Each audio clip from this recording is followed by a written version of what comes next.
ಪ್ರೀತಿಯ ಸ್ನೇಹಿತರೆ, ನಿಮ್ಮೆಲ್ಲರಿಗೂ ನಮಸ್ಕಾರ. ನಾನು ಕೆಜೆ ಹಳ್ಳಿ ಸುರೇಶ್. ಪ್ರಧಾನಿ ನರೇಂದ್ರ ಮೋದಿ ಜಾಲಿ ಜಾಲಿ ಜಾಲಿ, ದೇಶದ ಜನರು ಖಾಲಿ ಖಾಲಿ ಖಾಲಿ. ಒಂದು ಮಾತಿದೆ, ಮಾಡೋದೆಲ್ಲ ಅಂದ್ರೆ ಒಂದು ಗಾದೆ ಇದೆಯಲ್ಲ, ಪುರಾಣ ಹೇಳಕ್ಕೆ ಬದನೆಕಾಯಿ ತಿನ್ನಕ್ಕೆ ಅಂತ, ಆಚಾರ ಹೇಳೋದೆಲ್ಲ ಆಚಾರ, ಮನೆ ಮುಂದೆ ಬೃಂದಾವನ ಅನ್ನೋ ತರ ಆಯ್ತು ನಮ್ಮ ದೇಶದ ಪ್ರಧಾನಿಯವರ ಕತೆ. ನಿಮಗೂ ಅನ್ಸ್ಬೋದು, ಏನ್ ಪ್ರಧಾನಿಯವ್ರನ್ನ ಬಿಡಂಗೆ ಕಾಣಲ್ಲ, ಯಾಕೆ ಬಿಡ್ಬೇಕು ಸ್ವಾಮಿ, ಅವ್ರು ನಮ್ಮ ದೇಶದ ಪ್ರಧಾನಿಗಳು ಸರಿಯಾಗಿ ಆಡಳಿತ ನಿರ್ವಹಣೆ ಮಾಡಬೇಕು. ಎಲ್ಲೆಲ್ಲಿ ವೈಫಲ್ಯ ಆಗ್ತಾ ಇದೆ, ಎಲ್ಲೆಲ್ಲಿ ಎಡವುತ್ತಾ ಇದ್ದಾರೆ, ಯಾವ್ಯಾವ ರೀತಿ ಜನರಿಗೆ ಯಾಮಾರಿಸ್ತಿದ್ದಾರೆ, ಜನರಿಗೆ ಯಾವ್ಯಾವ ರೀತಿ ಭ್ರಮಾತ್ಮಕವಾದ ಕಲರ್ ಕಾಗೆಗಳನ್ನ ಹಾರಿಸ್ತಾ ಇದ್ದಾರೆ, ಅದನ್ನೆಲ್ಲ ಹೇಳಲೇಬೇಕಲ್ಲ. ಈಗ ಆ ವಿಚಾರ ಇರ್ಲಿ, ಮೊನ್ನೆ ಹೇಳಿದ್ರಲ್ಲ, ಏನು ನೀವೆಲ್ಲ ದೇಶದ ಜನರಿಗೆ ಒಂದಷ್ಟು ಸಂದೇಶಗಳನ್ನ ಕೊಟ್ರ, ನೀವೆಲ್ಲ ಆದಷ್ಟು ಪೆಟ್ರೋಲ್ ಡೀಸೆಲ್ ಕಡಿಮೆ ಮಾಡಿ ಮೆಟ್ರೋದಲ್ಲಿ ಓಡಾಡಿ ಅಂತ ಒಂದಷ್ಟು ಸಲಹೆಗಳನ್ನ ಕೊಟ್ರಲ್ಲ. ನಾನು ಹೇಳೋದು, ಈ ದೇಶದ ಜನರಿಗೆ ಬಿಟ್ಟಿ ಸಲಹೆಗಳನ್ನ ಕೊಡುವ ಮೊದಲು ಪ್ರಧಾನಿ ನರೇಂದ್ರ ಮೋದಿ ಅವರೇ ಆ ಒಂದು ಬದಲಾವಣೆಯನ್ನ ನಿಮ್ಮ ಕಾರ್ಯಾಲಯದಿಂದಲೇ ಪ್ರಾರಂಭ ಮಾಡ್ಬೋದು. ನೀವು ಈ ರಾಜ್ಯಕ್ಕೆ ಬಂದಿದ್ರಲ್ಲ ಕಾರ್ಯಕ್ರಮಗಳ ನಿಮಿತ್ತ, ನಿಮ್ಮ ಈ ಬೆಂಗಾವಲು ಪಡೆ ನಿಮ್ಮಗಳ ಹಿಂದೆ ಸುಮಾರು ಒಂದು 50-60 ಗಾಡಿಗಳು ಅದರಿಂದ ಉಂಟಾಗುವಂತ ಸಂಚಾರ ದಟ್ಟಣೆ ಮತ್ತೆ ಆ ವಾಹನಗಳಿಗೆ ಹಾಕುವಂತ ಪೆಟ್ರೋಲ್ ಡೀಸೆಲ್ ಇದೆಲ್ಲ ಏನು ದುಂದುವೆಚ್ಚ ತಾನೆ. ಮೊದಲು ನೀವು ಬದಲಾಗಬೇಕು. ನೀವು ಬದಲಾಗಿ ಆನಂತರ ಈ ದೇಶದ ಜನರಿಗೆ ಸಲಹೆ ಕೊಟ್ರೆ ಸೀರಿಯಸ್ ಆಗಿ ಏನೋ ಹೇಳ್ತಾ ಇದ್ದಾರೆ ಅಂತ ಪಾಲನೆ ಮಾಡ್ಬೋದು. ನೀವುಗಳೇ ಶೋಕಿ. ಅದಕ್ಕೆ ಹೇಳೋದು ಪ್ರಾರಂಭದಲ್ಲಿ, ನೀವು ಜಾಲಿ ಜಾಲಿ, ನಮ್ಮ ದೇಶದ ಜನರು ಖಾಲಿ ಖಾಲಿ ಅಂತ. ನೀವು ಮಾತ್ರ ಜಾಲಿ ಮಾಡಿ, ಜನರಿಗೆ ಮಾತ್ರ ನೀವು ಊಟ ಮಾಡಬೇಡಿ, ಸ್ವಲ್ಪ ಕಡಿಮೆ ಊಟ ಮಾಡಿ, ಕಡಿಮೆ ಅಡುಗೆ ಎಣ್ಣೆ ಬಳಸಿ. ಏನ್ ಸ್ವಾಮಿ, ಏನ್ರಿ ಇದು, ನ್ಯಾಯನಾ ಇದು? ನೀವು ಮಾತ್ರ ಮೋಜು ಮಸ್ತಿ, ವಿದೇಶ ಪ್ರಯಾಣ. ನಾನು ಸುಮ್ಮನೆ ಭಾಷಣ ಮಾಡ್ತಾ ಇಲ್ಲ ನೋಡಿ, ಅಂಕಿ ಅಂಶಗಳೆಲ್ಲ ಹೇಳ್ತೀನಿ. ಇವರ ಈ ವಿಶೇಷ ವಿಮಾನಗಳು, ಹೆಲಿಕಾಪ್ಟರ್ಗಳು, ಅದಕ್ಕೆಲ್ಲ ಎಷ್ಟೆಷ್ಟು ಖರ್ಚಾಗ್ತಾ ಇದೆ ಅಂತ ನೋಡಿ ಹೇಳ್ತೀನಿ ನಾನು. ಈ ಬೋಯಿಂಗ್ 777, ಆಮೇಲೆ MI-17 ಹೆಲಿಕಾಪ್ಟರ್, ಆಮೇಲೆ ಇನ್ನೊಂದು ಯಾವ್ದೋ ಇದೆ ಕಾನ್ವೆ, ಇವೆಲ್ಲ ಏನಿದಾವಲ್ಲ ಈ ವಿಮಾನಗಳು, ವಿಶೇಷ ವಿಮಾನಗಳು, ಹೆಲಿಕಾಪ್ಟರ್ಗಳು, ಅದಕ್ಕೆಲ್ಲ ಬಳಕೆ ಆಗುವಂತ ಇಂಧನ ಎಷ್ಟು ಖರ್ಚಾಗುತ್ತೆ ಗೊತ್ತಾ? 5,000 ಮಂದಿ ದಿನಕ್ಕೆ ಬಳಸುವಷ್ಟು ಇಂಧನವನ್ನ ಖರ್ಚಾಗುತ್ತೆ. 5,000 ಮಂದಿ ಅಂದ್ರೆ 5,000 ಜನ ಬಳಸುವಷ್ಟು ಇಂಧನವನ್ನ ನಮ್ಮ ಸಾಹೇಬ್ರು ಬಳಕೆ ಮಾಡ್ತಾ ಇದ್ದಾರೆ. ಸ್ಟಾಪ್ ಮಾಡಿ, ನಿಲ್ಲಿಸಿ ಅದನ್ನ. ಬಡವರಿಗೆ ಹೇಳಕ್ ಬಂದ್ಬಿಡ್ತೀರಲ್ರಿ ಸ್ವಾಮಿ, ಬಡವರಿಗೆ, ಜನಸಾಮಾನ್ಯರಿಗೆ ನೀವು ಹಿಂಗ್ ಬದುಕ್ಬಿಡಿ ಅಂತ ಹೇಳ್ತೀರಲ್ಲ. ಮೊದಲು ನೀವು ಮಾಡಿ. ನೀವು ಮಾಡ್ತಿರೋ ದುಂದು ವೆಚ್ಚವನ್ನ, ಮೋಜು ಮಸ್ತಿಯನ್ನ, ಜನರ ತೆರಿಗೆಯ ಹಣದಲ್ಲಿ ನೀವು ಮಾಡುವ ಮೋಜು ಮಸ್ತಿಯನ್ನ ಮೊದಲು ನಿಲ್ಲಿಸಿ. ಚುನಾವಣಾ ಪ್ರಚಾರಕ್ಕೆ ನೀವು ಆಡಳಿತ ಯಂತ್ರವನ್ನ ಬಳಕೆ ಮಾಡ್ಕೊಳ್ತಿರೋದು, ನಿಮ್ಗಳ ಹಿಂದೆ ಬರುವಂತ ಈ ಬೆಂಗಾವಲು ಪಡೆಗಳು ಮತ್ತೆ ಹಿಂದೆ ವಾಹನಗಳು ಎಷ್ಟು ಖರ್ಚಾಗ್ತಾ ಇದೆ, ನಿಮಗೆ ಕೊಡುವಂತ ನೀವು ಬಳಸುವಂತ ವಿಶೇಷ ವಿಮಾನಗಳು, ಹೆಲಿಕಾಪ್ಟರ್, ಇದಕ್ಕೆ ಬಳಸುವಂತ ವಿಮಾನ ಹೇಳಿದ್ನಲ್ಲ, 5,000 ಮಂದಿ ಒಂದಿನಕ್ಕೆ ಬಳಸುವಷ್ಟು ಇಂಧನವನ್ನ ನೀವು ಬಳಕೆ ಮಾಡ್ಕೊಳ್ತಿದ್ದೀರಲ್ಲ, ಅದ್ ನಿಲ್ಸಿ ಮೊದಲು. ಆನಂತರ ಸಾಹೇಬ್ರು ಈ ಪ್ರಧಾನಿ ಕಾರ್ಯಾಲಯದಿಂದ ವಾರ್ಷಿಕವಾಗಿ ಎಷ್ಟು ಖರ್ಚಾಗುತ್ತೆ ಗೊತ್ತಾ? 1,200 ಕೋಟಿ ಖರ್ಚಾಗುತ್ತೆ. 1,200 ಕೋಟಿ. ಇವರು ಸಿಂಪಲ್ ಆಗಿ ಬದುಕೋ ಜನನೇ ಅಲ್ವಲ್ಲ. 5 ನಿಮಿಷಕ್ಕೆ ಒಂದೊಂದು ಬಟ್ಟೆ, ಒಂದೊಂದು ಕಾರ್ಯಕ್ರಮಕ್ಕೆ ಒಂದೊಂದು ಬಟ್ಟೆ, ಒಂದೊಂದು ಚುನಾವಣಾ ಪ್ರಚಾರಕ್ಕೊಂದೊಂದು ಬಟ್ಟೆ, ಅದೆಲ್ಲ ಐಷಾರಾಮಿ. ಅವ್ರನ್ನ ನಾವು ಸಿಂಪಲ್ ಆಗಿ ನೀವೆಲ್ಲರೂ ನೋಡಕ್ ಸಾಧ್ಯನಾ? ಇವರ ಪ್ರಧಾನ ಮಂತ್ರಿಗಳ ಕಾರ್ಯಾಲಯದ ವಾರ್ಷಿಕ ವೆಚ್ಚ ಎಷ್ಟು ಹೇಳಿ? 1,200 ಕೋಟಿ. ಎಷ್ಟು ಖರ್ಚಾಗತ್ತಾ? ಎಷ್ಟು ಬೇಕಾ? ಎಷ್ಟು ಬಡ ಜನರ ಬದುಕನ್ನ ಹಸನಾಗಿಸ್ಬೋದು, ಹಸಿವನ್ನ ನೀಗಿಸ್ಬೋದು. ಆಮೇಲೆ ಇವರ ಭದ್ರತೆಗೆ ಏನ್ SPG ಕಮಾಂಡ್ಗಳೆಲ್ಲ ಇರ್ತಾರಲ್ಲ, ಭದ್ರತಾ ಬೆಂಗಾವಲು ಪಡೆಗಳು, ಅವರಿಗೆಲ್ಲ ಎಷ್ಟು ಖರ್ಚು ಮಾಡ್ತಾರೆ ಗೊತ್ತಾ? ಪ್ರತಿದಿನಕ್ಕೆ 1.62 ಕೋಟಿ, 1,62,00,000 ಖರ್ಚಾಗುತ್ತೆ ಇವರ ರಕ್ಷಣೆಗಿರುವಂತ ಬೆಂಗಾವಲು ಪಡೆಗೆ. 1,62,00,000. ಜನರಿಗೆ ಹೇಳ್ತಾರೆ, ನೀವು ಹಿಂಗ್ ಮಾಡಿ ಮನೇಲಿರಿ, ಮೊದಲು ನಿಮ್ಮ ಶೋಕಿಗಳನ್ನ ನಿಲ್ಲಿಸಿ ಸ್ವಾಮಿ. ಇದನ್ನ ನಮ್ಮ ದೇಶದ ಅವರನ್ನ ಪ್ರೀತಿಸುವ, ಆರಾಧಿಸುವ ಭಕ್ತ ಪಡೆ ಕೇಳಬೇಕು. ಸುಮ್ಮನೆ ಎಲ್ಲದಕ್ಕೂ ಹೊಗಳ್ಕಂತ ಕೂತ್ಕೊಂಡ್ರೆ ಪ್ರೀತಿಸಿ ತೊಂದರೆ ಇಲ್ಲ. ನರೇಂದ್ರ ಮೋದಿ ಅವರಂದ್ರೆ ಇಷ್ಟ, ಅವರ ಮಾತುಗಳು ಇಷ್ಟ. ಆದ್ರೆ ಅವ್ರ ಮಾತುಗಳ ಮೂಲಕ ಆರಿಸುವಂತ ಕಲರ್ ಕಾಗೆಗಳನ್ನ ನಾವು ಸುಮ್ಮನೆ ಕೇಳ್ತಾ ಇದ್ರೆ, ಸುಮ್ಮನೆ ಕಿವಿಲಿ ಹೂ ಬಿಡ್ತಾ ಇದ್ರೆ ನೀವು ಕೇಳ್ತೀರಾ ಸ್ವಾಮಿ? ನೀವು ಅವ್ರು ಹೇಳಿದಕ್ಕೆಲ್ಲ ಜೈಕಾರಕ್ಕೆ ಹೋಗ್ತೀರಾ? ಪ್ರಜ್ಞಾವಂತ ಪ್ರಜೆಗಳಿಗೆ ಕೇಳ್ಬೇಕಲ್ಲ. ಯಾಕಂದ್ರೆ ಅವರು ಒದ್ದಾಡ್ತಾ ಇದ್ದಾರೆ, ಹಸಿವಿನಿಂದ ನೀಗ್ತಾ ಒಂದೊಂದು ರೀತಿ ಪರಿತಾಪ ಅನುಭವಿಸ್ತಿದ್ದಾರೆ. ನಿಮಗೇನು ತೊಂದರೆ ಇಲ್ಲ, ನಿಮಗೇನಾದ್ರೂ ತೊಂದರೆ ಇಲ್ಲ. ಅಲ್ಲ, ನಾನು ಹೇಳೋದೇನು ಅಂದ್ರೆ, ಪ್ರಧಾನಮಂತ್ರಿಗಳ ಮಾತನ್ನ ಈ ಭಕ್ತಾದಿಗಳು, ಅವ್ರನ್ನ ಪ್ರೀತಿಸುವಂತ ಅಭಿಮಾನಿಗಳು ಸೀರಿಯಸ್ ಆಗಿ ತೆಗೆದುಕೊಂಡು, ನಾನು ನನ್ನ ಬೆಂಬಲವನ್ನ ದೇಶದ ಪ್ರಧಾನಿಗೆ ಕೊಡ್ತೀನಿ ಅಂತೇಳಿ ಊಟ ಮಾಡೋದ್ ಬಿಟ್ಬಿಟ್ಟು ಸತ್ಕಿತ್ ಹೋಗ್ಬಿಟ್ರೆ ಕಷ್ಟ. ತುಂಬಾ ಮಾನಸಿಕವಾಗಿ ತೆಗೆದುಕೊಳ್ಳಕ್ ಹೋಗ್ಬೇಡಿ. ಅವ್ರು ಆರಾಮಾಗಿರ್ತಾರೆ. ಅವ್ರು ವಿದೇಶ ಪ್ರವಾಸ ಮಾಡಿ ಒಳ್ಳೊಳ್ಳೆ ಅಣಬೆ, ಒಳ್ಳೊಳ್ಳೆ ಫುಡ್ ತಿಂತಾರೆ. ಯಾಕಂದ್ರೆ ನಮ್ ದುಡ್ಡು ಅದು. 99 ದೇಶಗಳನ್ನ ಸುತ್ತಿರೋ ಸಾಹೇಬರು 815 ಕೋಟಿ ಖರ್ಚು ಮಾಡಿದ್ದಾರೆ. ಎಷ್ಟು ದೇಶಗಳನ್ನ ಸುತ್ತಾರೆ ಗೊತ್ತಾ? ನಾನು ಹೇಳೋದು, ಇಷ್ಟು ದೇಶಗಳನ್ನ ಸುತ್ತುತ್ತಿರಲ್ಲ ಸ್ವಾಮಿ. ಏನೋ ವಿದೇಶಾಂಗ ನೀತಿಗಳು ವಿಚಾರ, ರಾಜತಾಂತ್ರಿಕ ವಿಚಾರ, ಆಮೇಲೆ ಆಮದು ರಫ್ತಿನ ವಿಚಾರ, ಮತ್ತೆ ನಮ್ಮ ದೇಶಕ್ಕೆ ಆಗುವಂತ ವ್ಯಾಪಾರ ವಹಿವಾಟು, ಏನೇನೋ ಉದ್ದೇಶಗಳು ಇಟ್ಕೊಂಡು ಸುತ್ತುತ್ತಿರಲ್ಲ. ಏನಾದ್ರೂ ಉಪಯೋಗ? ನಿಮ್ಮ ವಿದೇಶಾಂಗ ನೀತಿಯ ವೈಫಲ್ಯ ಹದಗೆಟ್ಟಿರೋ ಕಾರಣಕ್ಕೋಸ್ಕರ ಇವತ್ತು ಕ್ರೈಸಿಸ್ ಬಂದಿರೋದು. ಸುಮ್ಮನೆ ಯಾಕ್ರಿ ಸುತ್ತೀರಿ? ನೀವು ಶೋಕಿ ಮಾಡಕ? ಜನರ ತೆರಿಗೆ ದುಡ್ಡನ್ನ ನೀವು ಮೋಜು ಮಸ್ತಿ ಏನಕ್ಕೆ? ನೀವು ವಿದೇಶ ಪ್ರವಾಸ ಮಾಡಿರುವ ಕಾರಣ ಅಂದ್ರೆ, ವಿದೇಶ ಪ್ರವಾಸ ಮಾಡಿದ್ರಲ್ಲ, ಅದರಿಂದ ಏನಾದ್ರೂ ಉಪಯೋಗ? ಈ ದೇಶದ ಜನರಿಗೆ ಉಪಯೋಗ ಏನಾದ್ರೂ ಇದೆಯಾ? ನೀವು ಹೋಗ್ತೀರಿ, ಅಲ್ಲಿ ಭಾಷಣ ಮಾಡ್ತೀರಿ, ಅವ್ರು ಕೈ ಕುಲುಕ್ತೀರಿ. ಈ ಇಸ್ರೇಲ್ ಕತೆ ಆಗಿದ್ದಲ್ವಾ? ಇಸ್ರೇಲ್ ಯುದ್ಧ ಆಗೋದ್ಕಿಂತ ಮುಂಚೆ ಹೋಗಿದ್ದೇನು, ನೀವು ಆಲಿಂಗನ ಮಾಡಿದ್ದೇನು, ಅಲ್ಲಿ ಪದಕ ಹಾಕ್ಸ್ಕೊಂಡು ಬಂದಿದ್ದೇನು, ಆನಂತರ ಯುದ್ಧ ಆಗಿದ್ದೇನು, ಈಗ ನಮಗೆ ಆಗಿದ್ದೇನು? ನಮಗೀಗ ತೊಂದರೆ ಆಗ್ತಾ ಇದೆಯಲ್ಲ ಆರ್ಮುಜ್ಜಲ್ಲಿ. ಸುಮ್ಮನೆ ನೀವು ಜಾಲಿ ಮಾಡಕ್ಕೋಸ್ಕರ ದೇಶದ ತೆರಿಗೆ ಹಣವನ್ನ ಬಳಕೆ ಮಾಡ್ಕೊಳ್ಳೋದು ನ್ಯಾಯನ? ಆಮೇಲೆ ಕೆಲವರೆಲ್ಲ ಭಕ್ತಾದಿಗಳು, ಅವ್ರನ್ನ ಪ್ರೀತಿಸೋರು ಲಾಲ್ ಬಹದ್ದೂರ್ ಶಾಸ್ತ್ರಿ ಅವ್ರನ್ನ ಹೋಲಿಕೆ ಮಾಡ್ತಾರೆ. ಲಾಲ್ ಬಹದ್ದೂರ್ ಶಾಸ್ತ್ರಿಯಲ್ಲಿ, ಈ ಸ್ವಾಮಿಯಲ್ಲಿ ಏನ್ ಮಾತಾಡ್ತೀರಾ? ಲಾಲ್ ಬಹದ್ದೂರ್ ಶಾಸ್ತ್ರಿ ಅವರು ಅವ್ರಿಗೆ ಒಂದಷ್ಟು ಗೌರವಧನ ಏನೋ ಬರ್ತಾ ಇರತ್ತೆ, ಬತ್ತಿಯೇ ಬರ್ತಾ ಇರತ್ತೆ, 10 ರೂಪಾಯಿನೋ 20 ರೂಪಾಯಿನ. ಅವ್ರನ್ನ ಯಾರೋ ಸಾಲ ಕೇಳಕ್ ಬರ್ತಾರೆ, ಅವ್ರ ಫ್ರೆಂಡ್, ನನಗೆ ಸ್ವಲ್ಪ ದುಡ್ಡು ಬೇಕಾಗಿತ್ತು, ಒಂಚೂರು ಕೊಡಿ ಅಂತೇಳಿ. ಅವ್ರ ಹತ್ರ ಇರಲ್ಲ ದುಡ್ಡು, ಯಾಕಂದ್ರೆ ದುಡ್ಡೇ ಉಳಿತಾ ಇರಲ್ಲ. ಅವಾಗ ಇಲ್ಲಪ್ಪ, ನನ್ನ ಹತ್ರ ನನಗೆ ಬರ್ತಿರೋದೇ ಇಷ್ಟು ದುಡ್ಡು, ಹೆಂಗ್ ಸಾಧ್ಯ ಉಳಿಯೋದಕ್ಕೆ? ಬಹುಶಃ ಅವರು ಪ್ರಧಾನಿ ಆದ ನಂತರ ಅಂತ ಕಾಣುತ್ತೆ ಈ ಘಟನೆ. ಇದು ಲಾಲ್ ಬಹದ್ದೂರ್ ಶಾಸ್ತ್ರಿ ಅವರಿಗೆ ಸಂಬಂಧಪಟ್ಟ ಘಟನೆಯೇ. ಅವ್ರ ಸ್ನೇಹಿತ ಬಂದು ಸಾಲ ಕೇಳಿದ್ರೆ ಅವ್ರ ಹತ್ರ ದುಡ್ಡಿಲ್ಲ ಕೊಡಕ್ಕೆ. ಆಗ ಈ ಘಟನೆಯನ್ನ, ಈ ಸಂದರ್ಭವನ್ನ ನೋಡಿದಂತ ಲಾಲ್ ಬಹದ್ದೂರ್ ಶಾಸ್ತ್ರಿ ಅವರ ಪತ್ನಿ ಅವ್ರನ್ನ ಕರೆದ್ಬಿಟ್ಟು, ಇಲ್ಲ ನನ್ನ ಹತ್ರ ಒಂದು 20 ರೂಪಾಯಿನೋ 10 ರೂಪಾಯಿನೋ ದುಡ್ಡಿದೆ, ಅವ್ರಿಗೆ ಕೊಡಿ ಪಾಪ, ಏನೋ ಕಷ್ಟ, ನಿಮ್ಮ ಸ್ನೇಹಿತರು ಬಂದಿದಾರಲ್ಲ ಅಂತ ಹೇಳ್ತಾರೆ. ಆಗ ಅವ್ರಿಗೆ ಏನೋ ಆ ಕ್ಷಣಕ್ಕೆ ಬಹುಶಃ ಅವ್ರು ಕೊಟ್ಟು ಕಳಿಸ್ತಾರೆ. ಆಮೇಲೆ ಕೇಳ್ತಾರೆ ಪತ್ನಿಯವ್ರನ್ನ, ಏನು ಹೆಂಗೆ ಬಂತು ಈ ದುಡ್ಡು? ನಮಗೆ ಬರೋದೇ ಕಡಿಮೆ ಗೌರವಧನ ಅಥವಾ ಏನೋ ಒಂದು ಪಿಂಚಣಿ ಥರದ್ದು, ಹೆಂಗೆ ದುಡ್ಡು ಬಂತು ಇದು ನಿಂಗೆ? ಇಷ್ಟೊಂದು ದುಡ್ಡೆಲ್ಲ ಹೆಂಗೆ ಉಳಿಸೋಕ್ಕೆ ಸಾಧ್ಯ ಆಯಿತು? ಇಲ್ಲ ನಮಗೆ ಬರ್ತಿದ್ದ ಏನು 10-20 ರೂಪಾಯಲ್ಲಿ ನಾನು ಖರ್ಚಾಗಿ ಉಳಿದಿದ್ದ ದುಡ್ಡು ಇಷ್ಟು ಉಳಿತಾ ಇತ್ತು, ಇದನ್ನು ಸೇವ್ ಮಾಡ್ತಾ ಇದ್ದೆ. ಆಗ ಮತ್ತೆ ಸರ್ಕಾರಕ್ಕೆ ಪತ್ರ ಬರೀತಾರೆ, ನನಗೆ ನೀವು 10 ರೂಪಾಯಿನೋ 20 ರೂಪಾಯಿನೋ ಬರ್ತಿದ್ಯಲ್ಲ, ಅಷ್ಟು ಕೊಡೋದು ಬೇಡ, ನನಗೊಂದು 5 ರೂಪಾಯಿ 10 ರೂಪಾಯಿ ಸಾಕು, ಇನ್ನೂ ಉಳಿತಾ ಇದೆ ಅಂತೇಳಿ ಪತ್ರ ಬರೆದು ವಾಪಸ್ ಕೊಡ್ತಾರೆ. ನೀವು ಅವ್ರು ಕರೆ ಕೊಟ್ಟರು ದೇಶದ ಜನರಿಗೆ ಅಂತೇಳಿ ಲಾಲ್ ಬಹದ್ದೂರ್ ಶಾಸ್ತ್ರಿ ಅವ್ರನ್ನ ಮತ್ತೆ ನಿಮ್ಮ ಸಾಹೇಬ್ರನ್ನ ಹೋಲಿಕೆ ಮಾಡ್ತಿರಲ್ರಿ. ಲಾಲ್ ಬಹದ್ದೂರ್ ಶಾಸ್ತ್ರಿಯಲ್ಲಿ ಇವರಲ್ಲಿ ಅಪ್ಪಟ ಸ್ಫಟಿಕದಂತ ವ್ಯಕ್ತಿತ್ವ ಲಾಲ್ ಬಹದ್ದೂರ್ ಶಾಸ್ತ್ರಿ. Clean image. ತನಗೆ ಬರುತ್ತಿದ್ದಂತ ಬತ್ತೆಯಲ್ಲಿ ಇನ್ನೂ 5 ರೂಪಾಯಿ ಉಳಿಯುತ್ತಲ್ಲ ಅಂತೇಳಿ, ಅದು ಬೇಡ ನನಗಂತ ವಾಪಸ್ ಕೊಡೋ ಮನುಷ್ಯ ಎಲ್ಲಿ? 1000 ಕೋಟಿ ಖರ್ಚು ಮಾಡಿ ಶೋಕಿ ಮಾಡುವಂತ ನಿಮ್ಮ ಮನುಷ್ಯ ಎಲ್ಲಿ? ಜನರ ಬಗ್ಗೆ ಕರುಣೆ, ಪ್ರೀತಿ ಭಾಷಣಗಳಲ್ಲ, ಎದೆ ಒಳಗಡೆ ಇರಬೇಕು. ಸುಮ್ಮನೆ ಬಾಯೋರ್ ಬೆಹನ ಅಂದ್ಬಿಟ್ರೆ, ಎದೆ ಒಳಗಡೆ ದೇಶ ಜನರ ಬಗ್ಗೆ ಪ್ರೀತಿ ಇದ್ದಾಗ ಎಲ್ಲವೂ ಕಡಿಮೆ ಆಗತ್ತೆ. ಇಲ್ಲ ಅಂದ್ರೆ ಶೋಕಿ, ಮಜಾ ಉಡಾಯಿಸೋಣ, ಇರೋವರೆಗೂ ಶೋಕಿ ಮಾಡಿ. ಯಾರ್ದೋ ದುಡ್ಡು ಎಲ್ಲ ಮಂಜಾತ್ರೆ, ಏನ್ ಜನರ ದುಡ್ಡು? ಏನ್ ನನ್ನ ಮನೆಯಿಂದ ಹೋಗ್ತಾ ಇದೀಯಾ? ಯಾವ ಹೋಲಿಕೆ ಮಾಡೋಕ್ಕೂ ಸ್ವಲ್ಪ ಇರಬೇಕು, ಒಂದು ವ್ಯತ್ಯಾಸ.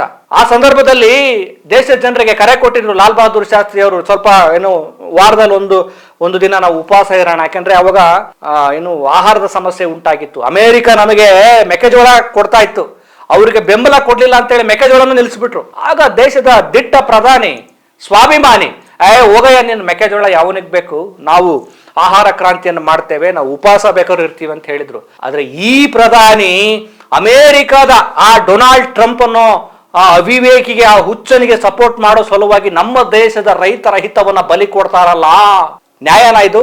ಇವರಿಗೆ ಇದೇ ಭಾರತೀಯರ ಹಿತ ಮುಖ್ಯನೋ ಡೊನಾಲ್ಡ್ ಟ್ರಂಪ್ ಹಿತ ಮುಖ್ಯನೋ? ಭಕ್ತರು ಇದನ್ನೆಲ್ಲ ಅರ್ಥ ಮಾಡ್ಕೊಳ್ಬೇಕಪ್ಪ. ನಾವೇನು ಎಲ್ಲವನ್ನೂ ಬಿಡಿಸಿ ಹೇಳಕ್ಕಾಗತ್ತಾ? ನಿಮ್ ಪ್ರೀತಿ ಓಕೆ, ಆದ್ರೆ ಅನ್ಯಾಯ ಆದ್ರೆ ಅದನ್ನ ಸಹಿಸ್ಕೊಂಡಿರಕ್ಕಾಗತ್ತಾ? ಕರೆಕ್ಟ್ ತಾನೆ ನಾನು ಹೇಳ್ತಿರೋದು? ನ್ಯಾಯನಾ? ಸತ್ಯ ಇದೆ ತಾನೆ? ಆನಂತರ ಇವ್ರ ಪ್ರವಾಸಗಳು ಸ್ವಲ್ಪ ಡೀಟೇಲ್ ಆಗಿ ಹೇಳ್ಬಿಡ್ತೀನಿ. 2014ರಿಂದ ಮೇ 2026ರವರೆಗೆ 79 ದೇಶಗಳಿಗೆ ಒಟ್ಟು 99 ಪ್ರವಾಸಗಳನ್ನ ಸಾಹೇಬರು ಮಾಡಿದ್ದಾರೆ. 2021 ಮತ್ತು 2025ರಲ್ಲಿ 43 ದೇಶಗಳಿಗೆ ಮೇಲಿಂದ ಮೇಲೆ ಸುತ್ತಿರುವಂತಹ ಪ್ರಧಾನಿಗಳು ಅದಕ್ಕಾಗಿ ಖಜಾನೆಯಿಂದ, ಅಂದ್ರೆ ನಮ್ಮ ಜನರ ತೆರಿಗೆ ದುಡ್ಡನ್ನ 462 5-8 ಕೋಟಿ ಖರ್ಚು ಮಾಡಿದ್ದಾರೆ ಅನ್ನುವಂಥ ವರದಿ ನಮಗೀಗ ಸಿಗ್ತಾ ಇದೆ. ಇದು ಒಂದು ನಿಖರವಾದಂಥ ಒಂದು ಅಂಕಿಅಂಶ. ಆಮೇಲೆ America, France, Canada, China, Russia, German ದೇಶಗಳಿಗೆ ಅತಿ ಹೆಚ್ಚು ಪ್ರವಾಸ ಮಾಡಿದ್ದಾರೆ. ಏನು ನಮಗೇನು ಲಾಭ ಆಯಿತೋ ಗೊತ್ತಿಲ್ಲ, ನಮಗಂತೂ ದೊಡ್ಡ ಹೊಡೆತನೇ ಬೀಳ್ತು. ಅವನು ಅವಿವೇಕಿ ನಮ್ಮ ಮೇಲೆ ದಾಳಿ ಮಾಡ್ತಾನೆ, ನಮಗೆ ಅವನು 0 ತೆರಿಗೆ ಹಾಕಿದ, ತಾರೀಫ್ ಮಾಡ್ಕೊಂಡ, ನಮಗೆ ಒಂದು ರೀತಿ ತೆರಿಗೆಯ ಬರೆ ಎಳ್ದ ಅಮೆರಿಕದವನು. ಇಲ್ಲಿಗೆ ಅವರು ಸಾಹೇಬರು ಅತಿಯಾಗಿ ಪ್ರವಾಸ ಮಾಡ್ತಾರೆ. ಆಮೇಲೆ ಜಗತ್ತಿನಲ್ಲಿ ಅತಿ ಹೆಚ್ಚು ವಿದೇಶ ಪ್ರವಾಸ ಮಾಡಿದ ದಾಖಲೆ. ಮತ್ತೆ ಅವಕಾಶ ಸಿಕ್ಕಿದೆ, ಯಾಕೆ ಬಿಡಬೇಕು? ಯಾಕ್ರೆ ಬಿಡಬೇಕು? ಏನು ಮಾಡಿದ್ರು ಹೊಗಳುವಂತ, ಭಜನೆ ಮಾಡುವಂತ ಭಕ್ತ ಪಡೆ ದೊಡ್ಡ ಮಟ್ಟದ ಇರೋದ್ರಿಂದ ಯಾಕೆ ತಲೆ ಕೆಡಿಸ್ಕೋಬೇಕು ಅಲ್ವಾ? ಓಡ್ಲಿ ಬಿಡಿ, ಪ್ರವಾಸ ಮಾಡ್ಲಿ. ದೇಶದ ಜನರೇನು ಊಟ ಮಾಡಿದ್ರೇನೋ, ಅವ್ರಿಗೆ ಉದ್ಯೋಗ ಸಿಕ್ಕರೇನೋ, ಅವ್ರು ಸತ್ರೆ ನಮಗೆ ನಗನ, ಅಷ್ಟೇ ತಾನೆ. ಆನಂತರ 2025ರಲ್ಲಿ 5 ದೇಶಗಳಿಗೆ ಪ್ರಧಾನಿಗಳು ಏನು ಪ್ರವಾಸ ಮಾಡಿದ ಒಂದು ಟೂರ್ ವೆಚ್ಚ ಎಷ್ಟು ಅಂದ್ರೆ ಕಡಿಮೆ, ಸಿಂಪಲ್, ಒಂದು 67 ಕೋಟಿ ಆಗಿದೆ. 67 ಕೋಟಿ, ಅವೆಲ್ಲ ಏನ್ ಲೆಕ್ಕ ಅವ್ರಿಗೆ. ಆಮೇಲೆ 2024-25 ಅಂದ್ರೆ ಉಕ್ರೇನ್ ಯುದ್ಧದ ಕಾಲದಲ್ಲೇ, ಆ ಒಂದು ರಷ್ಯಾ ಉಕ್ರೇನ್ ಕಾಲದಲ್ಲೇ ನಮ್ಮ ಪ್ರಧಾನಿಗಳು ಅತ್ಯಧಿಕ ವಿದೇಶ ಪ್ರವಾಸವನ್ನ ಮಾಡಿದ್ದಾರೆ. ವಿದೇಶ ಪ್ರವಾಸ ಅಂದ್ರೆ ನಮ್ಮ ದೇಶದ ಪ್ರಧಾನಿಗಳಿಗೆ ಅದೇನು ಇಷ್ಟನೋ, ಬಹಳ ಇಷ್ಟ. ಇಲ್ಲಿರೋದೇ ಇಲ್ಲ ಅವರು, ವಿದೇಶ ಆರಾಮಾಗಿರ್ತಾರೆ ನಮ್ಮ ದೇಶದ ಪ್ರಧಾನಿಗಳು. ಆಮೇಲೆ ಭಾರತದ ಪ್ರಧಾನ ಮಂತ್ರಿಗಳು ವಿದೇಶ ಪ್ರವಾಸದ ವೆಚ್ಚದಲ್ಲಿ 16% ವೆಚ್ಚವು ಅಮೆರಿಕದ ಪ್ರವಾಸಕ್ಕೆ. ನಮಗೇನು ಸೌಭಾಗ್ಯ, ಅಲ್ಲಿಗೆ ಜಾಸ್ತಿ ಹೋಗಿದಾರಂತೆ. ಏನಕ್ಕೆ ಹೋಗಿದ್ರೋ ಏನೋ ನಮಗಂತೂ ಗೊತ್ತಿಲ್ಲ. ಆಮೇಲೆ 2026-27ರ ಬಜೆಟ್ ವೆಚ್ಚದ ಗಾತ್ರವು 53.47 ಲಕ್ಷ ಕೋಟಿ ಅನುಪಾತಕ್ಕೆ ಹೋಲಿಸಿದಾಗ ಪ್ರಧಾನಮಂತ್ರಿಗಳು ಕೇವಲ ಕಳೆದ 5 ವರ್ಷದ ಈ ವಿದೇಶ ಪ್ರವಾಸದ ಬಜೆಟ್ ಮೊತ್ತದ 99% ಆಗಿದೆ. ಅಂದ್ರೆ ಬಜೆಟ್ ಮೊತ್ತದ 9% ಅಂದ್ರೆ ಎಷ್ಟು ದುಡ್ಡು ವ್ಯರ್ಥ ಆಯ್ತು ಅಂತ. ಏನಕ್ಕೆ ಅಲ್ಲಿ ಹೋಗ್ಬಿಟ್ಟು ಫೋಟೋ ತೆಗೆಸ್ಕೊಂಡು ಅವ್ರನ್ನ ತಪ್ಕೊಂಡು ಆ ಜೋರ ನಕ್ಕೊಂಡು ಏನಾದ್ರೂ ಅಂತಾರಾಷ್ಟ್ರೀಯ ಮಟ್ಟದಲ್ಲಿ ನಮ್ಮ ದೇಶಕ್ಕೆ ಏನಾದ್ರೂ ಉಪಯೋಗ? ಅದೇ ದುಡ್ಡನ್ನ, ಈ ಬಜೆಟ್ನ ಗಾತ್ರದ 9% ಹಣವನ್ನ ಇವರು ವಿದೇಶಕ್ಕೆ ಬಳಕೆ ಮಾಡ್ಕೊಂಡ್ರಲ್ಲ, ಅದೇ ದುಡ್ಡನ್ನ ನಮ್ಮ ಯುವಕರಿಗೆ, ಉದ್ಯಮಶೀಲತೆಗೆ, ಬಡವರಿಗೆ ಮನೆ ಕಟ್ಟೋದಿಕ್ಕೆ ಜನರು ಯಾಕೆ ಬೇಕು? ಜನರ ಹಿತ ಇವ್ರಿಗೆ ಬೇಕಾಗಿಲ್ಲ. ಹಿಂಗೆ ಮಾಡಿದ್ದಾರೆ. ಇನ್ನು ಹೇಳ್ಬೇಕು, ಇನ್ನು ಎಷ್ಟು ಬಟಾ ಬಯಲು ಮಾಡಬೇಕು? ಎಷ್ಟು ಹೇಳಿದ್ರು ಪ್ರೀತಿಸುವಂತ ಭಕ್ತಗಣ ಅವ್ರಿಗಿದೆ. ಭಕ್ತಗಣದಲ್ಲಿ ಒಂದು ವಿವೇಕ ಇಲ್ಲ ಅಂದ್ರೆ ಅವ್ರೇನ್ ಮಾಡಿದ್ರು ಕೂಗ್ತಾರೆ. ಬಟ್ ನಾನು ರಿಕ್ವೆಸ್ಟ್ ಮಾಡ್ಕೊಳ್ಳೋದೇನು ಅಂದ್ರೆ, ಅವ್ರ ಮಾತನ್ನ ಸೀರಿಯಸ್ ಆಗಿ ತೆಗೆದುಕೊಂಡು ನೀವು ಊಟ ಗೀಟ ಎಲ್ಲ ಬಿಟ್ಬಿಟ್ಟು ದೇಶದ ಪ್ರಧಾನಿಗಳಿಗೆ ನಾನು ಹೆಲ್ಪ್ ಮಾಡ್ತೀನಿ ಅಂತೇಳಿ ಮತ್ತೆ ನೀವು ಆರೋಗ್ಯವನ್ನು ಕೆಡಿಸ್ಕೊಳ್ಬೇಡಿ. ಯಾಕೆಂದ್ರೆ ಅವರಿಗೆ ಘೋಷಣೆ ಕೂಗೋದಕ್ಕೆ ನಿಮ್ಮಂಥವ್ರು ಬೇಕೇ ಬೇಕು. ಇನ್ನೂ ಇವರ ಈ ಆಟಾಟೋಪಗಳನ್ನ, ಅಧ್ವಾನಗಳನ್ನ ನೀವೆಲ್ಲ ನೋಡ್ಲೇಬೇಕು. ಹಾಗಾಗಿ ನೀವು ಎನರ್ಜಿಯಲ್ಲಿರಿ. ಒಂದಷ್ಟು ಪ್ರಮುಖವಾದ ಪ್ರಶ್ನೆಗಳನ್ನ ನಾವು ಕೇಳಬೇಕಾಗಿದೆ. ಈ ಎಲ್ಲ ವಿಚಾರಗಳು ಪತ್ರಕರ್ತರು ಸಾಮಾಜಿಕ ಜಾಲತಾಣದಲ್ಲಿ ಬಹಳ ಹಂಚಿಕೊಂಡಿದ್ದಾರೆ. ನಾವು ಹೇಳುವಂಥ ವಿಚಾರಗಳು ನಿಮಗೂ ಗೊತ್ತಿರುತ್ತೆ, ಆದ್ರೆ ಮತ್ತೆ ಮತ್ತೆ ಮತ್ತೆ ನಾವು ಈ ವಿಚಾರಗಳನ್ನ ಪ್ರಸ್ತಾಪ ಮಾಡಲೇಬೇಕು. ನಾವು ಬಯಲು ಮಾಡಲಿಲ್ಲ ಅಂದ್ರೆ ಇವ್ರ ಮೋಜು ಮಸ್ತಿನೇ ಹೈಲೈಟ್ ಆಗುತ್ತೆ. ಈಗ ನೋಡಿ, ಇವ್ರು ಹೇಳ್ತಿದ್ದಾರೆ ಏನು, ಈಗ ಕ್ರೈಸಿಸ್ ಬಂದಿದೆ, ಯುದ್ಧ ನಡೀತಿದೆ, ಆ ಕಾರಣಕ್ಕೋಸ್ಕರ ಏನು ರೂಪಾಯಿ ಮೌಲ್ಯ ಕಡಿಮೆ ಆಗ್ತಾ ಇದೆ, ಗೋಲ್ಡ್ ರೇಟ್ ಜಾಸ್ತಿ, ಗೋಲ್ಡ್ ಅನ್ನು ಪರ್ಚೇಸ್ ಮಾಡಬೇಡಿ, ಹಾಗೆ ಹೀಗೆ. ಆಯ್ತಪ್ಪ, ಕಳೆದ 12 ವರ್ಷಗಳಲ್ಲಿ ನೀವು ಅಧಿಕಾರದಲ್ಲಿದ್ದೀರಲ್ಲ, ಕಂಟಿನ್ಯೂಸ್ ಆಗಿ ಕಳೆದ 12 ವರ್ಷಗಳಲ್ಲಿ ಅಧಿಕಾರದಲ್ಲಿರುವಂತ ನಿಮಗೆ ರೂಪಾಯಿ ಮೌಲ್ಯವನ್ನ ಡಾಲರ್ ಎದುರು ಹೆಚ್ಚಿಗೆ ಮಾಡೋದಕ್ಕೆ ಯಾಕಾಗ್ಲಿಲ್ಲ? ಈಗ ಬಿಡಿ, ಈಗ ಯುದ್ಧ ಆಗಿದೆ. 12 ವರ್ಷ ಏನೇನು ಕತ್ತೆ ಕಾಯ್ತಾ ಇದ್ರಾ? ಏನು ಮಾಡ್ತಾ ಇದ್ರಿ? 12 ವರ್ಷ ಇವ್ರು ಮಾಡಿದ್ದೇನು ಅಂದ್ರೆ, 12 ವರ್ಷ ಮೋಜು ಮಸ್ತಿ, ವಿದೇಶ ಪ್ರವಾಸ, ಚುನಾವಣೆಗಳಲ್ಲಿ ಕುತಂತ್ರವನ್ನ ಮಾಡಿ ಹೇಗೆ ಗೆಲ್ಲಬೇಕು, ಹೇಗೆ ಜಾತಿ ಧರ್ಮಗಳನ್ನ ಡಿವೈಡ್ ಮಾಡಬೇಕು, ಯಾವ್ಯಾವ ಕುತಂತ್ರ ಮಾರ್ಗದ ಮೂಲಕ ಅಧಿಕಾರಕ್ಕೆ ಬರಬೇಕು, ಯಾರ್ಯಾರನ್ನ ಅಂದ್ರೆ ತಮ್ಮ ಆಡಳಿತದ ವೈಫಲ್ಯವನ್ನ ಪ್ರಶ್ನೆ ಮಾಡಿದ್ರೆ ಯಾವ್ಯಾವ ಕಾಯ್ದೆ ಮೂಲಕ ಅವರನ್ನ ಜೈಲಿಗೆ ತಳ್ಳಬೇಕು, ಅದನ್ನೇ ತಯ ಮಾಡಿರೋದು ಇವರು. 12 ವರ್ಷದಲ್ಲಿ ಯಾಕ್ರಪ್ಪ ಎತ್ತಲಿಲ್ಲ ನೀವು ರೂಪಾಯಿ ಮೌಲ್ಯನ? ಈಗ ಮತ್ತೆ ನೆಹರುಗೆ ಹೋಗ್ತೀರಾ, ಮತ್ತೆ ನೆಹರು, ಮತ್ತೆ ಇಂದಿರಾ ಗಾಂಧಿ, ಮತ್ತೆ ಮನಮೋಹನ್ ಸಿಂಗ್ ಹೇಳಿದ್ರು ದೊಡ್ಡ ಆರ್ಥಿಕ ಅಧಪತನಕ್ಕೆ ಹೋಗ್ತಿದ್ರೆ ಅಂತ ಎಚ್ಚರಿಕೆನೂ ಕೂಡ ಕೊಟ್ಟಿದ್ರು. 12 ವರ್ಷ ಏನೂ ಮಾಡ್ಲಿಲ್ಲ ನೀವು. ಈಗ ಯುದ್ಧ ಅಂತೇಳಿ ಅದನ್ನ ಒಂದ್ ರೀತಿ ಗುರಾಣಿಯಾಗಿ ಬಳಕೆ ಮಾಡ್ಕೊಳ್ತಿದ್ದಾರೆ. ಆನಂತರ ನಿಮ್ಮ ಕಾಲದಲ್ಲಿ ನೀವು ಸ್ವದೇಶಿ ಅಂತ ಹೇಳ್ತಿರಲ್ಲ, ಯಾಕೆ ಆಮದನ್ನ ಕಡಿಮೆ ಮಾಡ್ಲಿಲ್ಲ? ತರಿಸ್ಕೊಳ್ಳೋದು ಯಾಕೆ ನೀವು? ಯಾಕೆ ಒಂದು ದೇಶ ಒಂದು ಸ್ವಾವಲಂಬನೆ ದೇಶ ಆಗ್ಬೇಕು ಅಂದ್ರೆ ನಾವು ಬೇರೆ ದೇಶಗಳಿಗೆ ಡಿಪೆಂಡ್ ಆಗದೆ ನಮ್ಮಲ್ಲಿಯೇ ಉತ್ಪಾದನೆ ಹೆಚ್ಚಾಗಬೇಕು, ನಮ್ಮಲ್ಲಿಯೇ ಅಗತ್ಯ ವಸ್ತುಗಳನ್ನು ನಿರ್ಮಾಣ ಮಾಡಬೇಕು. ಆ ಮೂಲಕ ದೇಶ ಜನರಿಗೆ ಉದ್ಯೋಗ ಕೊಟ್ಟಂಗಾಗತ್ತೆ, ಮತ್ತೆ ನಾವು ಹೆಚ್ಚು ಲಾಭವನ್ನ ಪಡೆದಂಗಾಗತ್ತೆ. ಆದ್ರೆ ಯಾಕೆ ಹೆಚ್ಚಾಗ್ತಾ ಹೋಯ್ತು? ಚೀನಾ ಗೊತ್ತಾ ನಿಮಗೆ? ಚೀನಾ ದೇಶದ ಬರೀ ಬಾಯ್ ಬಿಟ್ರೆ ಪಾಕಿಸ್ತಾನ ಜೊತೆ ಹೋಲಿಕೆ ಮಾಡ್ತೀರಾ, ಪಾಕಿಸ್ತಾನಕ್ಕೆ ನಾವು ಯುದ್ಧ ಮಾಡ್ತೀವಿ ಅಂತ ಹೋಲಿಕೆ ಮಾಡ್ಕೊಳ್ತೀರಲ್ಲ, ಚೀನಾ ದೇಶದ ಜೊತೆ ಹೋಲಿಕೆ ಮಾಡ್ಕೊಳ್ಳಿ. ಚೀನಾ ದೇಶ ಯಾವ ಲೆವೆಲ್ಗೆ ಬೆಳೀತಾ ಇದೆ ಗೊತ್ತಾ ನಿಮಗೆ? ಅದ್ರ GDP ಎಷ್ಟು ಗೊತ್ತಾ ನಿಮಗೆ? ಚೀನಾ ದೇಶ ಜಗತ್ತಿನ ಎಲ್ಲಾ ದೇಶಗಳಿಗೆ ತಮ್ಮ ವಸ್ತುಗಳನ್ನ ಕಳಿಸುತ್ತೆ, ರಫ್ತು ಮಾಡುತ್ತೆ. ಯಾಕೆ ನಮ್ಮ ದೇಶದಲ್ಲಿ ಆ ತರದೊಂದು ಸ್ವದೇಶಿ ಒಂದು ದೊಡ್ಡ ಕ್ರಾಂತಿ ಮಾಡ್ಲಿಲ್ಲ ನೀವು? ಯಾಕೆ ಮಾಡ್ಲಿಲ್ಲ? ಯಾಕೆ ಬರೀ ತರಿಸ್ಕೊಳ್ಳೋದೇ ಆಯ್ತಲ್ಲ, ಯಾಕೆ ನಾವು ಕಳಿಸ್ಲಿಲ್ಲ? ನಮ್ಮ ಬ್ರ್ಯಾಂಡ್ಗಳು, ನಮ್ಮ ಉತ್ಪಾದನೆಯ ವಸ್ತುಗಳು, ನಮ್ಮ ಕ್ರಿಯಾಶೀಲತೆ ಯಾಕೆ ಬೇರೆ ಬೇರೆ ದೇಶಕ್ಕೆ ಹೆಚ್ಚಿನ ಪ್ರಮಾಣದಲ್ಲಿ ಹೋಗ್ತಾ ಇಲ್ಲ? ನೀವು ಇಲ್ಲಿ ವೇದಿಕೆ ಕೊಟ್ರೆ ತಾನೆ, ನೀವು ಯುವಕರಿಗೆ ಉದ್ಯೋಗ ಕೊಟ್ರೆ ತಾನೆ, ಯುವಕರನ್ನ ಉದ್ಯಮಶೀಲರನ್ನಾಗಿ ಮಾಡಿದ್ರೆ ತಾನೆ. ಎಲ್ಲಿ ಬರೀ ವಾಟ್ಸಪ್ ಯೂನಿವರ್ಸಿಟಿ ₹2 ಏನಿದೆ? ಏನ್ರಿ ಇದು? ದೇಶದ ಜನರಿಗೆ, ದೇಶದ ಯುವಕರಿಗೆ ಅವ್ರ ಬಾಯಲ್ಲಿ ಮಣ್ಣಾಗ್ತಾ ಇದ್ರೆ ನೀವೆಲ್ಲ. ಯಾಕೆ ನಿಮ್ಮ ಕಾಲದಲ್ಲಿ ಕೆಲವು ಮಂದಿ ಅತಿ ಹೆಚ್ಚು ಶ್ರೀಮಂತರಾದ್ರು, ಕೋಟ್ಯಾಂತರ ಜನರು ಯಾಕೆ ಬಡತನದಲ್ಲಿದ್ದಾರೆ? ಪ್ರಶ್ನೆ ಇದು. ಒಂದಿಬ್ರು ಮೂವರು ಅದೇನೋ ಅದಾನಿ, ಅಂಬಾನಿ ಇವರೆಲ್ಲ ಒಂದ್ 3-4 ಜನ ಯಾಕೆ ಅವರೇ ಶ್ರೀಮಂತರಾದ್ರು? ಅವ್ರದ್ದು ಯಾಕೆ ಆಸ್ತಿ ದುಪ್ಪಟ್ಟು ಹೆಚ್ಚಾಗ್ತಾ ಹೋಯ್ತು? ಯಾಕೆ ನಮ್ಮಲ್ಲಿ ಅವ್ರನ್ನ ಬಿಟ್ಟು ಬೇರೆಯವ್ರು ಶ್ರೀಮಂತರಾಗ್ತಾ ಇಲ್ಲ? ಯಾಕೆ ನಿಮಗಳ ದುಡ್ಡೆಲ್ಲ ಅಲ್ಲಿದೆಯಾ? ಈ ಪ್ರಶ್ನೆಗೆ ಉತ್ತರ ಕೊಡ್ಬೇಕು. ಇದನ್ನ ನಮ್ಮ ಭಕ್ತ ಪಡೆ ಕೇಳಬೇಕು, ಮತ್ತೆ ಅದಕ್ಕೂ ಜೈ ಅನ್ಬೇಡಿ. ಇವೆಲ್ಲ ನೈಜ ಪ್ರಶ್ನೆಗಳು, ಕಾಮಿಡಿ ಮಾಡ್ತಾ ಇಲ್ಲ ನಾವು, ನೈಜ ಪ್ರಶ್ನೆಗಳನ್ನ ಕೇಳ್ತಾ ಇದ್ದೀವಿ. ಆಮೇಲೆ ನಿಮ್ಮ ಕಾಲದಲ್ಲಿ ಸ್ಮಾಲ್ ಮತ್ತು ಮೀಡಿಯಂ ಸ್ಕೇಲ್ ಇಂಡಸ್ಟ್ರೀಸ್ಗಳು ಮುಚ್ಚಿಬಿಟ್ವಲ್ಲ, ಇದಕ್ಕೆ ಕಾರಣ GST ತಾನೆ. ಸಣ್ಣ ಸಣ್ಣ ಒಂದು ಚಿಕ್ಕ ಪುಟ್ಟ ಕಿರಾಣಿ ಅಂಗಡಿಗಳನ್ನ, ಸಣ್ಣ ಸಣ್ಣ ಉದ್ಯಮಶೀಲತೆಯನ್ನು ಮಾಡ್ಕೊಂಡಿದ್ದಂತ ಅವೆಲ್ಲ ಕೂಡ ಮುಚ್ಕೊಂಡು ಹೋಗ್ಬಿಟ್ವಲ್ಲ. ಯಾಕೆ? ನಿಮ್ಮ GST ಕಾರಣ ತಾನೆ. ಅವುಗಳನ್ನ ಮತ್ತೆ ಪುನಶ್ಚೇತನ ಮಾಡೋ ನೆಲೆಯಲ್ಲಿ ನೀವೇನ್ ಕೆಲಸ ಮಾಡಿದ್ರಿ? ಆಮೇಲೆ ನಿಮ್ಮ ಕಾಲದಲ್ಲಿ GDP ಬಗ್ಗೆ ಬರೇ ಸುಳ್ಳು ಹೇಳ್ಕೊಂಡು ಸುತ್ತರಿತಿದ್ದೀರಲ್ಲ, ಸ್ಪಷ್ಟನೆ ಕೊಡಿ. ಹೆಂಗ್ GDP ಉದ್ಧಾರ ಆಗಕ್ ಸಾಧ್ಯ? ಆಮೇಲೆ ನೀವು PM ಕೇರು, ಪ್ರಧಾನಮಂತ್ರಿ ಕೌಶಲ್ಯ, ಅದ್ರಲ್ಲಿ ದೊಡ್ಡ ಫ್ರಾಡ್ ಆಗಿದೆ. ಸುಮ್ಮನೆ ನೀವೆಲ್ಲ ಒಂದು ನಾಮಕಾವಸ್ಥೆಗೆ ಒಂದಷ್ಟು ಹೆಸರನ್ನು ಕೊಟ್ಟಿದ್ರಿ. ನಿಜವಾಗಿಯೂ ಅದೆಲ್ಲ ಜನರಿಗೆ ದುಡ್ಡು ತಲುಪಿ ಅವರೆಲ್ಲ ಉದ್ಯಮವನ್ನು ಪ್ರಾರಂಭ ಮಾಡಿದ್ರೆ ಇವತ್ತು ದೇಶದ GDP ಗ್ರೋತ್ ದೊಡ್ಡ ಮಟ್ಟಕ್ಕೆ ಹೋಗ್ಬೇಕಾಗಿತ್ತು. ಎಲ್ಲೆಲ್ಲಿ ಸಾಧ್ಯವೋ ಅಲ್ಲೆಲ್ಲ ಲೂಟಿ ಮಾಡಿದಿರಿ. PM ಕೇರಲ್ಲಿ ಜನರ ಹತ್ರ ದುಡ್ಡು ಹಾಕ್ಸ್ಕೊಂಡ್ರಿ. ಅದೇನಾಯ್ತು ಅಂತ ಕೇಳಿದ್ರೆ ಇಲ್ಲ ಕೊಡಲ್ಲ, ಗೊತ್ತಿಲ್ಲ ಅಂತ ಹೇಳ್ತೀರಿ. ಪ್ರಧಾನಮಂತ್ರಿ ಕೌಶಲ್ಯ ಅಭಿವೃದ್ಧಿ ಅಂತ ಹೇಳ್ತೀರಿ. ಪ್ರಧಾನಮಂತ್ರಿ ಕೌಶಲ್ಯ ಅಭಿವೃದ್ಧಿ ಈಗ ಗೊತ್ತಾಗ್ತಾ ಇದೆ, ನಿಮ್ಮ ಇವರ ಹಣೆ ಬರ ದೇಶದ ಜನರಿಗೆ ಏನೂ ಸಿಕ್ಕಿಲ್ಲ ಅನ್ನೋದು ಗೊತ್ತಾಗ್ತಾ ಇದೆ. ಸುಮ್ಮನೆ ಹೆಸರಲ್ಲಿ ಕೋಟಿ ಲೂಟಿ ಆಗಿದೆ. ಇದು ಇಷ್ಟೆಲ್ಲ ನಿಮ್ಮ ತಪ್ಪುಗಳು, ನಿಮ್ಮ ಹಗರಣಗಳು, ಆರೋಪಗಳು, ದುರಾಡಳಿತಗಳನ್ನ ಇಟ್ಕೊಂಡು ನೀವು ಸ್ವಲ್ಪ ಊಟ ಕಡಿಮೆ ಮಾಡಿ, ಎಣ್ಣೆ ಕಡಿಮೆ ಬಳಸಿ, ಹೊರಗಡೆ ಹೋಗ್ಬೇಡಿ, ಮನೆಯಲ್ಲೇ ಇರ್ರಿ. ನೀನಿರು ಸ್ವಾಮಿ, ನೀನು ಎಲ್ಲಿಗೂ ಹೋಗ್ಬೇಡ ದಯಮಾಡಿ. ನೀನಿದ್ರೆ ನೀನು ಅಲ್ಲೇ ನಮ್ಮ ದೇಶದ ಕಾರ್ಯಾಲಯದಲ್ಲೇ ಇದ್ಬಿಟ್ರೆ ನಮ್ಗೊಂದಷ್ಟು ದುಡ್ಡಾರು ಉಳಿಯುತ್ತೆ. ಆ ದುಡ್ಡನ್ನು ಬೇರೆ ಯಾರಿಗಾರು ಕೊಡಿ. ಶೋಕಿ ಮಾಡ್ತೀರಾ. ಅದಕ್ಕೆ ನೀವೆಲ್ಲ ಜಾಲಿ ಜಾಲಿ ಜಾಲಿ, ನಮ್ಮ ಜನರು ಖಾಲಿ ಖಾಲಿ ಖಾಲಿ. ನಾವು ಅದರಲ್ಲೂ ಇವರನ್ನ ಪ್ರೀತಿಸುವ ಭಕ್ತ ಪಡೆ ಪ್ರಜ್ಞಾವಂತರಾಗಿ ನೋಡ್ರಿ. ಪ್ರಧಾನಿ ಯಾರಾದ್ರೇನು, ಯಾರು ಬಂದ್ರೇನು, ಅವರೆಲ್ಲ ನಮಗೋಸ್ಕರ ಕೆಲಸ ಮಾಡಬೇಕು. ಅವರೇನೋ ಅವರ ಸ್ವಂತ ಮನೆಯಿಂದ ದುಡ್ಡು ತರಲ್ಲ, ನಮ್ಮ ದುಡ್ಡದು. ಜನರ ತೆರಿಗೆಯ ಹಣದಲ್ಲಿ ಇವರು ಆಡಳಿತವನ್ನು ನಿರ್ವಹಣೆ ಮಾಡ್ತಾರೆ. ಆ ಹಣ ನನಗೆ ತಲುಪದೆ ಇನ್ನೆಲ್ಲೋ ಮೋಜು ಮಸ್ತಿಗೆ ಬಳಕೆ ಆಗುತ್ತೆ ಅಂತಂದ್ರೆ, ಅದು ಬಳಕೆ ಆಗೋದು ಗೊತ್ತಾಗುತ್ತೆ ಅಂತಂದ್ರೆ ಅವನು ನಿಜವಾಗ್ಲೂ ಸತ್ ಪ್ರಜೆ.